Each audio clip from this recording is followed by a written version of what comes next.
हे एभ्रिवान, स्वागत छ फेरि पनि मेरो नयाँ मिनी ब्लगमा। आई होप हजुरहरू सन्चै हुनुहुन्छ होला। म पनि एकदम सन्चै छु। 365 डे मिनी ब्लग च्यालेन्ज आज चाहिँ डे 73। एउटा इन्ट्रेस्टिङ कुरा के छ भनेपछि होइन, जति मेरो सब्सक्राइब छैन त्यति त अब भिडियो पुग्न थाल्यो।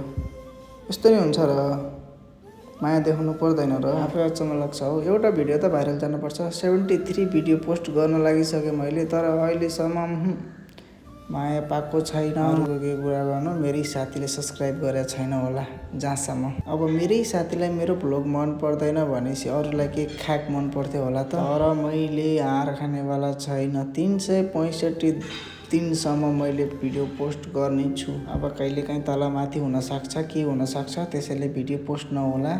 तर हेर, म चाहिँ भिडियो पोस्ट गर्नेछु, तिमीहरूले हेर्नै पर्ने हुन्छ।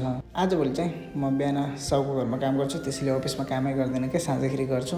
किन यताबाट आउँदा आउँदै घाम चढिसकेको हुन्छ, अनि यस्तो घाम हुन्छ, अनि घाममा नगर्नु भनेको छ साउले पनि।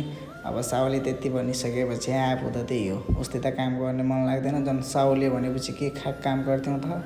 एनिवे आजभोलि चाहिँ 6 to 10 भएको छ होइन। आज चाहिँ छिटै पठाइदिएको थियो, 10 बजे नि भनेको थियो, तर म 8 बजे नै रुममा गएँ। Thanks for watching guys. माया छ, फेरि भेटौँला अर्को मिनी ब्लगमा।